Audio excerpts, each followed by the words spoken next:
Okay, so Narf, we are on. Who are we on? You said. Let me double check this. Been playing the Phoenix build. You suggested this month Anubarak. Sure. Okay, so you are playing Anubarak, and so they haven't nerfed anything yet. I am using the Legion of Beetles, and it is just busted. Right off the bat, the big thing with Anubarak is he's kind of all in. Well, so the first thing I'm noticing on Anubarak is that you're playing with another tank. So that means you're going to be in the solo lane. What I would do is I would switch up to Bed of Barbs at 4, and I would switch up to Acid Drenched at 13 when you're in the solo lane, and possibly also go with the Leeching at 7. Just because it's in the solo lane, you're not going to be targeted as much, and you also won't need to be the primary engage, so you don't need to go with like the range damage, shield, and CDR and all that stuff. So that's kind of what I would say right off the bat is you can change around a couple talents if you're in the solo lane. But overall, let's take a peek at just the playstyle in general. When you are solo laning, I also like to just get straight up to a lane on these large maps because if you can push this first wave in and cost them a wave of experience, it's worth like 2 kills. So it's much more valuable than like sitting here. And also you guys gave them some free stacks for the Azmodan. You never want to give free stacks for the Azmodan. So that's the first major things I'm seeing. Again, more free stacks. You alone have already given him 4 stacks. Actually 6 if he has the talent. Yeah. So you alone have already given him 6 stacks. And when you could have just been up top lane right now. And do you see how all 5 of them are here? If you were up top lane, you could just throw all of your beetles to summon all of your beetles really quick and just push a lane out.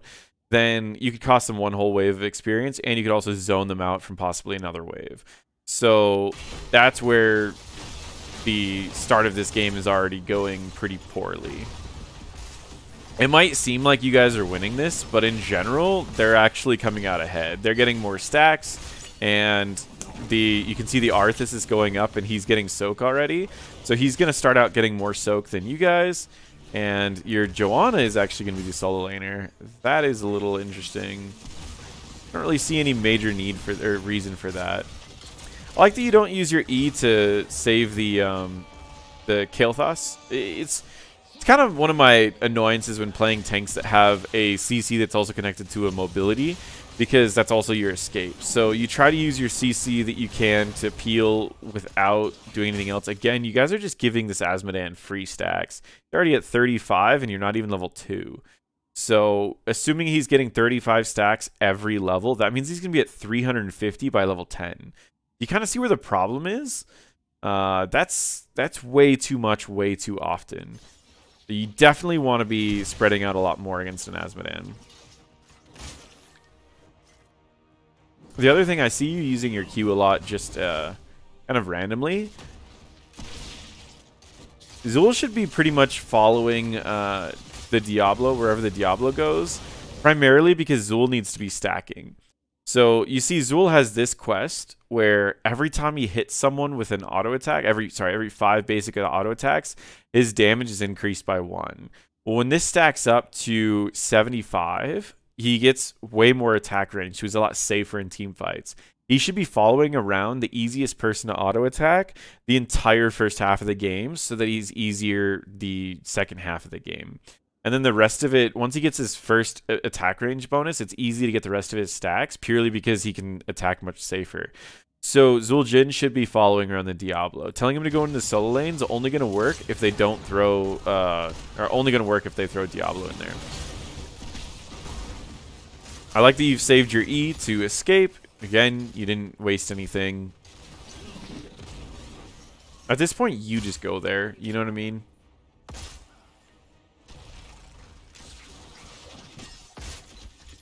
Always reposition so you can use your Q on multiple things, and then you always want to summon as many beetles as you can whenever you're doing a camp, which means using all of your abilities as often as possible.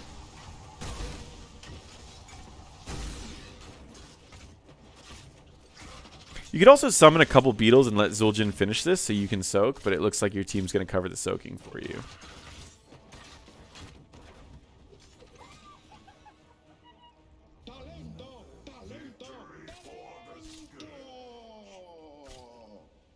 Yeah, as a tank, I do prefer this build. So seeing as your Joanna's in the solo lane for whatever reason, I do think this is the build you want to be going.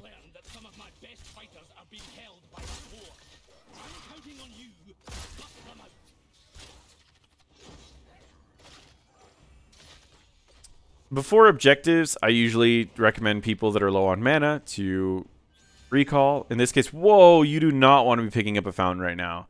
You have way too much mana to be taking a fountain, and you're going to be using up a fountain, and the majority of this fountain is going to be wasted at full health and full mana. I understand the concept of pre-tapping is pretty unique. It's something that a lot of like higher level players will do, and you'll see people pick up fountains when they're like low or when they're like high health. The reason people do pre-tapping is usually because they know a fight's going to be happening in the next 5 seconds. Usually that means like the enemy's just got an objective and they're about to push in like this. You'll pre-tap and then you'll take a really rough fight while everyone on your team is regenning from a fountain. And it allows you to win like a really unfavorable fight. You don't want to be pre-tapping here when the start of this objective usually is people just kind of stalling for a little while. So you're pre-tapping and it's just going to be wasted. From this point, I'm going to tell you, from this point, what are we at? 253?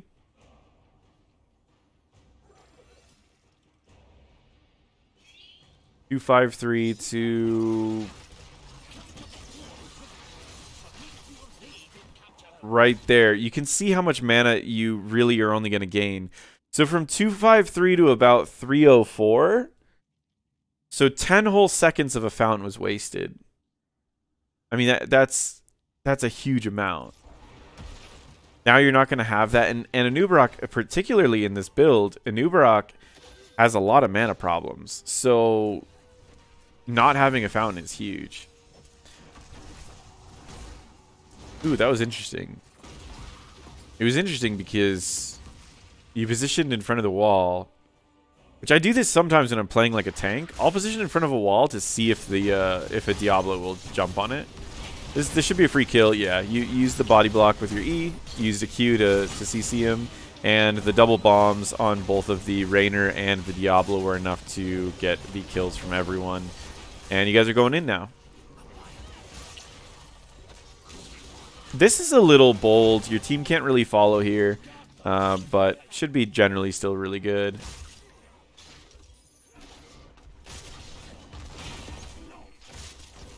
Those stacks are kind of impossible not to give him, but when he just like throws it at really short range. You could actually kill him. I don't know what he's doing. Unbelievable.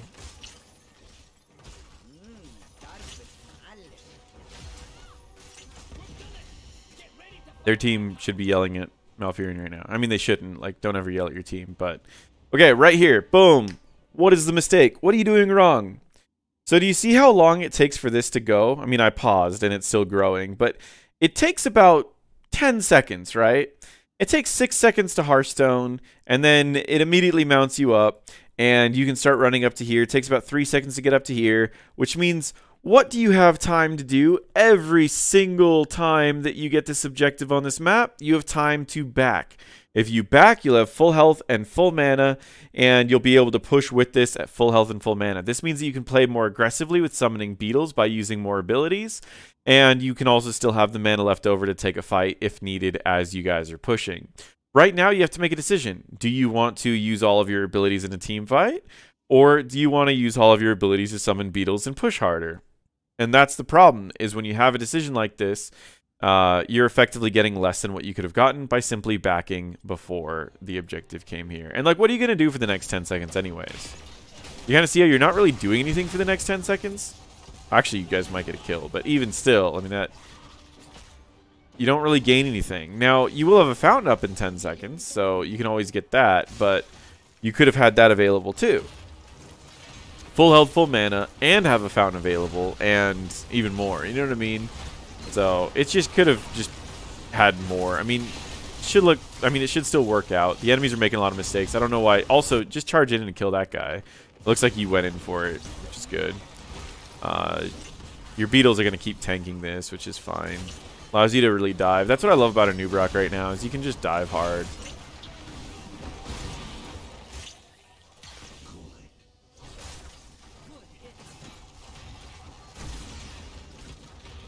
They got a good camp at mid lane. They did exactly what they should have done in terms of macro play, but they're playing really, really bad in the micro side of it. Level 7, you did pick up the E talent as well. Again, this is what I prefer. A lot of people have been liking this lately, mainly just because it's... You can get W's off really, really fast, and that summons even more beetles. So when your beetles are just going to be really strong in the way that they are, it's pretty nice to be able to summon a lot more beetles. Especially when you're going against someone like Arthas, who's doing a lot of like little damage. This little damage is going to make your plating just keep coming back, so you're just going to keep dropping beetle after beetle after beetle. The problem with that is Arthas is also going to be slowing the attack speed of the beetles as far as that. Might be wrong on that. Does it only slow the attack speed? Maybe it only slows the attack speed of heroes. Really? Unless he cancels this, I can't see what it does. Where are you? There you are.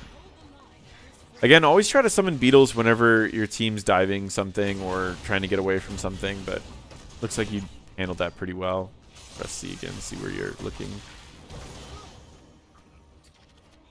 This is the dumbest thing, but he barely kills you guys, and if he didn't have those extra 9 stacks... No, I'm just kidding. But honestly, it could be that. It seems small, but like this guy, he's stacking quickly. He's almost done with his... without even playing Asmodan how he should be, he's like almost done with his first quest at level 10, which is where he should be if he was playing him correctly, so... Cocoon is almost always the option. There are debates about going Locust whenever the whenever you're like in the solo lane, just to add to like bully an enemy or add extra damage when you already have a tank that's doing what it needs to do. But overall, Cocoon's just really powerful. You pretty much force a 5v4 in any given fight, and it also allows you to chase after a team when you're low on resources.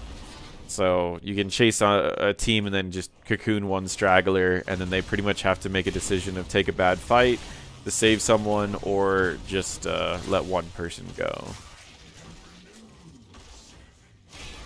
I usually recommend cocooning something in their team that they won't be able to get back. So in this case, it's going to be very difficult to choose who you want to cocoon. Because if you cocoon a Malfurion after the fight's been going on for a little while, he probably already has healing over time on everyone. If you cocoon the Arthas, they still have a Diablo tank. If you cocoon the Diablo, they still have an Arthas tank. I would recommend probably trying to cocoon a Raynor whenever you can, as Raynor is going to be their primary damage. And outside of 1 or 2 bombs, they won't have a lot of damage if you can cocoon the Raynor. But in general, if you can just cocoon anyone during fights, be in a pretty good spot. I mean, cocooning like a Raynor 2 might get the Diablo to turn a lightning breath to open up the cocoon. Might be able to burn off portions of the lightning breath at the same time as delaying a team fight. So there's definitely a lot of options for cocoon targets. Right here, you do want to kind of force them into thinking that you're going to take this. One trick you can do is you can... Actually, it looks like you're doing it. You can summon the minions. The way you have to do it, though, is you have to pull the minions out this direction while you're mounted. And then you have to set one minion on... You have to dismount and let one minion spawn over here. And then you get on the other side of them and use a Q, which will summon another minion. And then you can start channeling. And the minion will be in between you and the enemies. So the enemies will attack the minions instead of you, and you can channel for free. You're not going to ever do this while they've got a... while they have this... like everyone's watching and they've got an Asmodan still alive and all that. But in this case, I would probably just cocoon the Diablo before he gets a lightning breath off, and then see if you can't just kill a couple people. In this case, like if you were to cocoon him and then immediately jump in on this person with your E, and you have the extra range, which means it should be very easy for you to land it on him, hit him with a Q, summon extra beetles. So you'll essentially be summoning 4 beetles. Technically 5 because your cocoons... Is it basic abilities? Yeah, so you've got 1 beetle that spawns from here, but then you'll summon an extra 4 beetles onto him, CC him this whole time, and you can have your team kind of just rush in and kill that. So you would lock down the Diablo, immediately kill a Rainer, and then you guys could take a fight in another area after you're doing that. And this would be pretty easy to do this if you wanted to. You go for the healer, end up getting silenced, and both of you get rooted, and then you die. So the cocoons need to come out really quick. And this is the biggest thing about these fights. You can never put a cocoon out late. If you start losing a fight and you fire a cocoon, it's easy for them to break the cocoon. The cocoons need to be like this quick thing where the cocoon goes out and then they're being dove on. And it's like they need to make a hard decision of, we don't have time to waste resources opening a cocoon, so we have to fight back. And if they fight back, they lose. So cocoons need to be the first thing you do in a team fight. And see how at the end of a team fight, it's just easy to get these out. Also, always try to go for the same target your team's going for. Your Joanna blew half of her resources. Sorry, your Joanna blew all of her resources to get Rainer down to half health. Then you should have blown all of your resources to finish off Rainer. You know what I mean? Like, you should all be working on the same target. You went on, look how much damage you did to Malfurion, right? So Joanna did half of the Rainer's health, and you did 80% of the Malfurion's health. Imagine if both of you guys just worked together, hit the same target, cocooned one of their other targets. You guys would have, boom, free kill. Like, you would have cleared one, or locked one down, free killed another one, and then you guys would have all still been full health and been ready to kill whoever you want to. It's that easy. Like, it's just, it's, you guys split targets, and you also didn't use your cocoon early in the fight. They should be able to get this objective mostly for free. And you could probably stall it out, but I'm gonna press C. I'm going to turn off cocoon for now.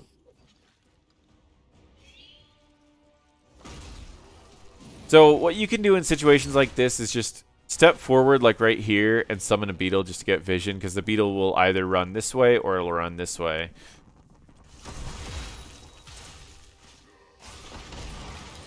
Simply just work on peeling. Whenever someone charges in like that, you could peel off for this Diablo for quite a while, but they've actually all used their ultimate abilities last fight, and you guys didn't use any of yours. So, well, you used a cocoon, but outside of that, you guys are good to go and take a fight. So these are the fights that I would almost just jump in.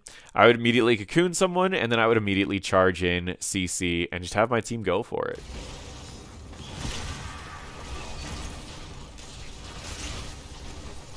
So again, I mean, look at how much damage you guys did to this Rainer. Like immediately. You cocoon someone, perfect. Look how easy these fights are. You pick one target that's out of position, you blow them up. Pop your W. Pop your E, get out of there. Nice. Like, look how easy these fights are. Like, it feels a little chaotic, but in general, like, you guys are just absolutely stomping them. And this is purely, and again, your ability usage is really good. You're always landing it on the target, so I don't even need to talk about that at all. And look at where Zul'jin, he should be almost done. I don't know who he needs. Someone hasn't died yet on their team. Oh, the Asmodan hasn't died yet. So that should be pretty easy. You guys can focus on Asmodan later. But yeah, like, now this is the only issue here, is that they're all actually up, except for the Arthas, and you guys have another 30 seconds left. These are the times where so many teams throw.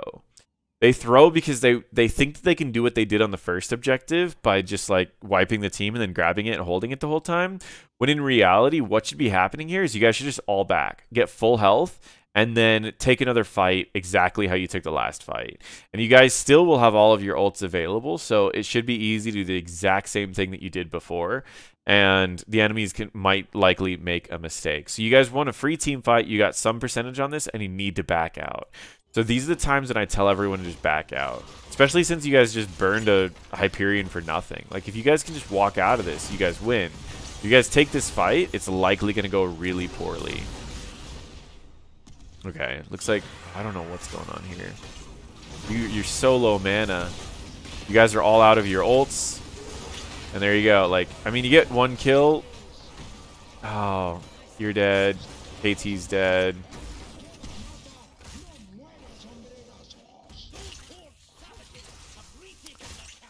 Little sketchy. Looks like it's working out okay. But then do you see how it kind of just goes in an ebb and flow? How, like, they grab it, you guys grab it, they grab it.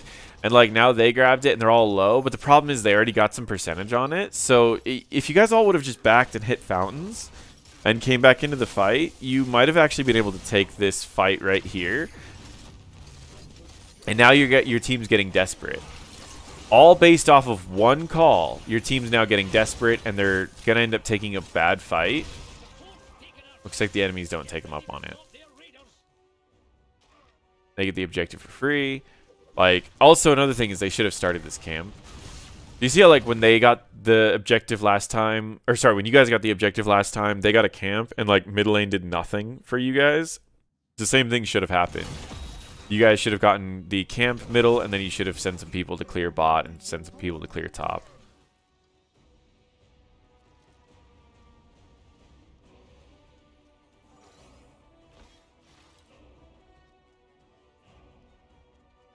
Alright, where are you at?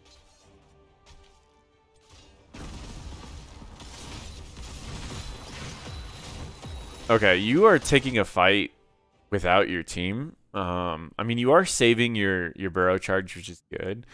So you just need to make sure that the roots don't. I mean, he got all of his quests done right there, but you should just be able to use your E to get out. That'll be fine. But just be careful about taking these fights that you don't really need to take. Try to just peel. As long as you can keep the Zul'jin up, you're pretty safe. It's okay if you lose a little bit. Again, you might need to peel off for the Kael'thas as well, but looks like you're okay.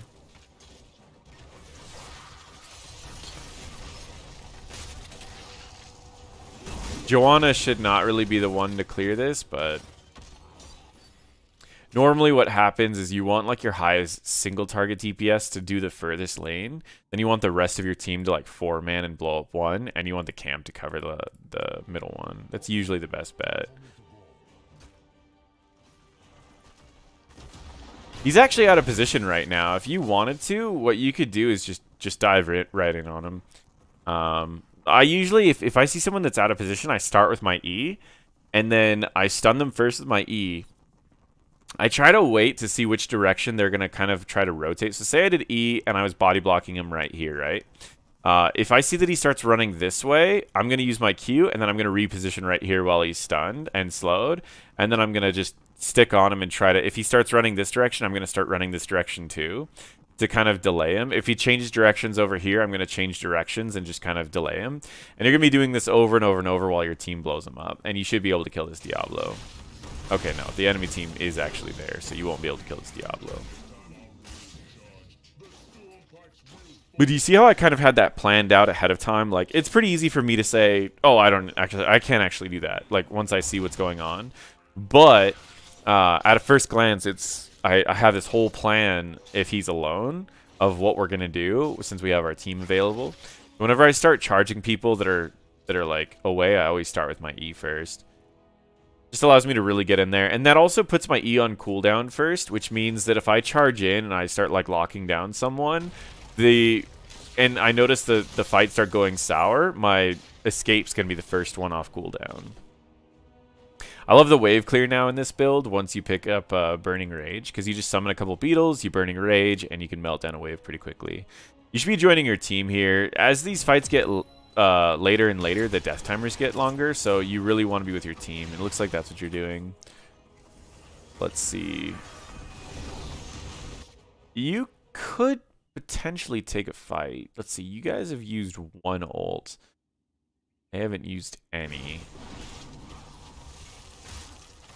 This is interesting. You don't want to take a fight if you don't have to, but they are scaling. I mean, you guys scale and they scale. Like, Zul'jin scales really well, as well as Azmodan scales really well.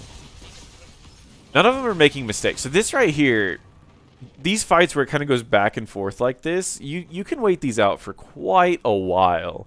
And you want to wait these out for quite a while. Like, you want to just let it kind of stew for a bit. Like, you want someone to make a mistake is really what's happening. You want the Diablo to think, oh, I can slam someone against the wall. Slam someone against the wall, immediately dies because your whole team turns on him. Like, that's what you want to happen. The second you charge in, you can get blown up. I mean, you guys have double tank, so it's pretty rare. This should be pretty easy. Just one Q slows them down while they're in line. If not, should be okay. Now you guys are all 16s. there's pretty much only one option for you right now, which is Epicenter. I use Epicenter in every build.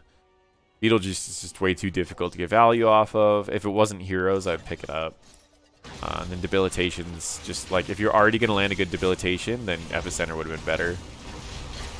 Use your E to escape. Okay, you cocoon someone, which is good.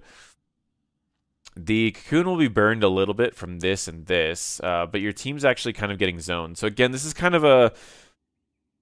It's a sketchy fight, because your team's going to be too afraid to go in, and the cocoon's going to be immediately burned and wasted, which is why, again, when I say you cocoon at the beginning of a fight, like right as these fights are going in, you've got to cocoon and just dive in. But your team was pretty split. I probably would have just escaped and then like not cocooned and walked away, but it looks like this ended up working out pretty well because the enemy's overcommitted to a fight they shouldn't have. So this is pretty good. You've got the Epicenter. He did a nice juke right there. Had nothing to do with what you did. Purely a great play on his part.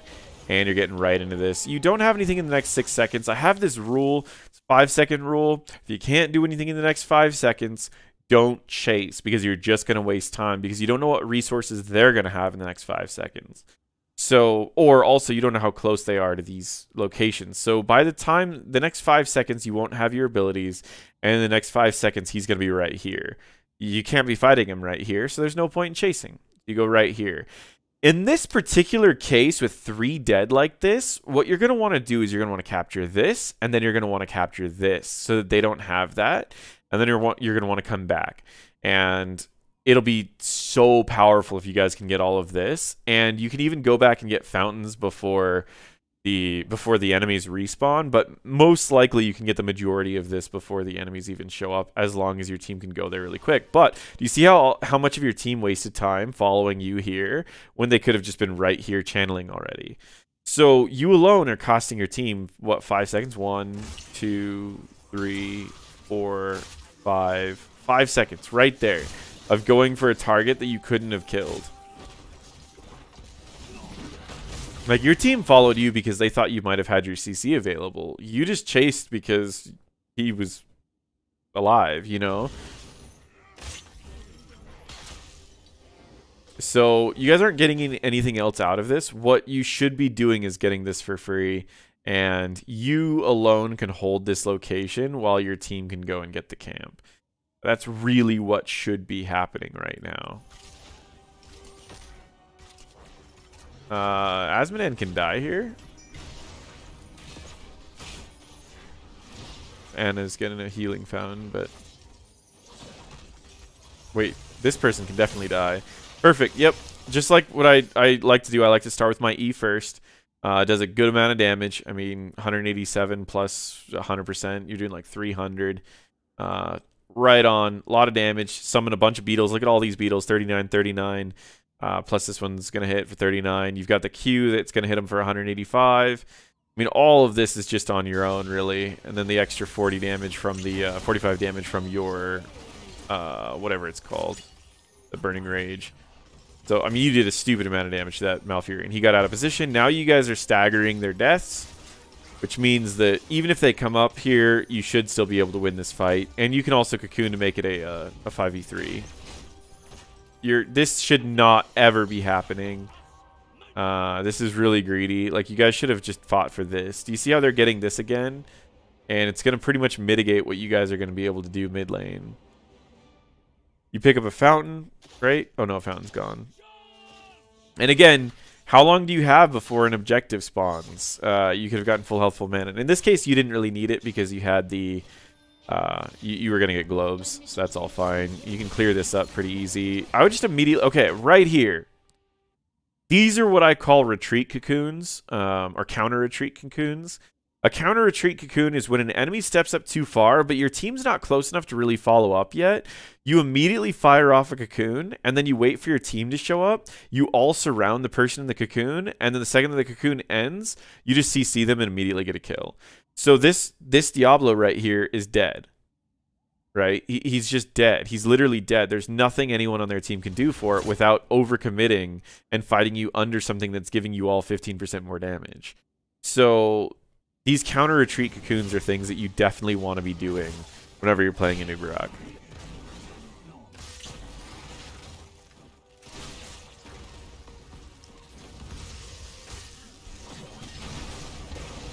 You could cocoon someone here in the back if you want to. I mean, this is a pretty easy fight for you guys. You have the bonus damage. You can spread out. So this lightning breath's never going to hit more than one person. And all you have to do is cocoon one person in the back.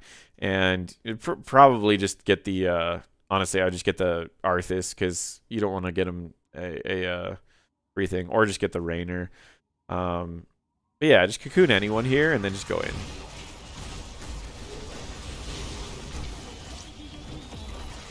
You'll have your E available. You can go for anyone. Doesn't really matter who. Again, 5-second rule. You do have something in the next 5 seconds, so you can actually follow this one.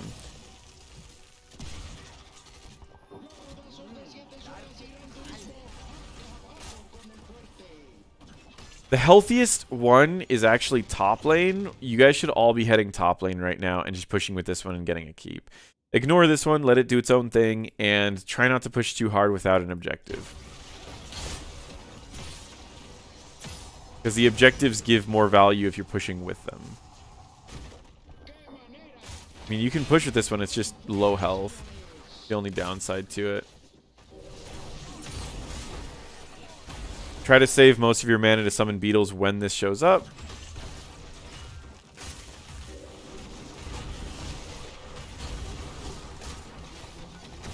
But do you kind of see how they just free cleared the top one, and then by the time you guys got there, they can just free clear this one.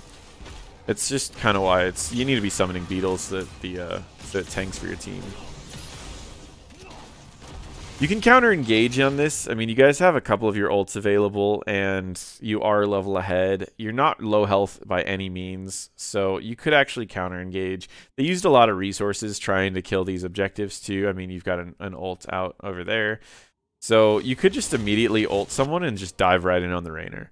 I would probably just immediately ult like the Diablo because I wouldn't be sure if he had his lightning breath. Like I can visually see it here, but in game, I don't know if I would be sure about it. So I just immediately cocoon here, jump here, and just kill this guy in like 2 seconds.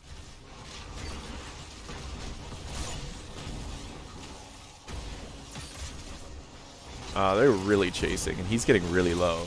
Again, like your charge is enough to kill him. There we go. So you guys do end up getting this. You go back, free kill. And you guys get a keep out of this. So go get the keep before you leave. No. You get a kill, you get 2 kills, you get something like that, you always get a keep. I mean, in this case, you might be telling yourself, oh, I don't know if we can get a keep because they have 4 people left alive.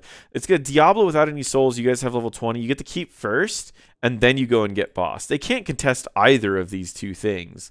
The problem is, if you get boss, all you're going to get out of boss is a keep. But if you get keep and then boss, you get second boss and second keep. Do you kind of see how the order of these things changes what's going to happen? So, again, like, you get boss, all you get out of it is keep. You might be able to get a second boss.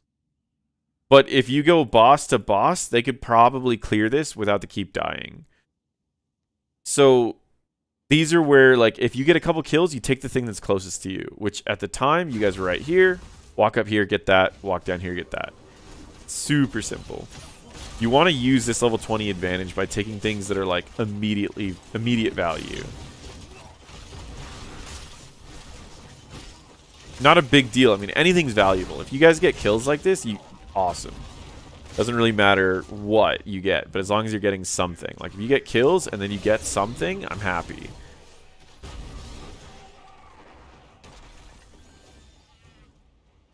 They got to camp pretty early. You guys can clear that.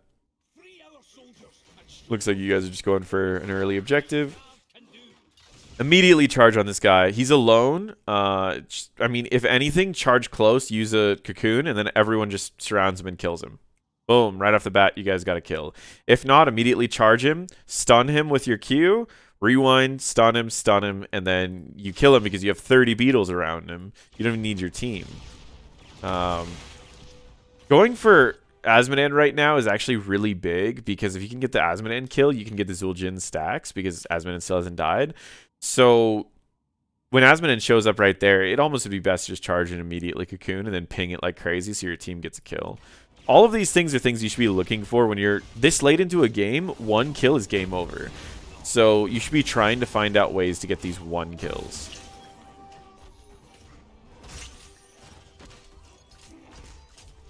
This isn't really necessary. You could just let the camp push as long as you wanted. Oh yeah, there we go. He's coming back. Malfurion's coming in first. Sometimes what you can do, and is really good, is to just hide right here. And the second that they reveal themselves, do you see the fog of war in this cut right here?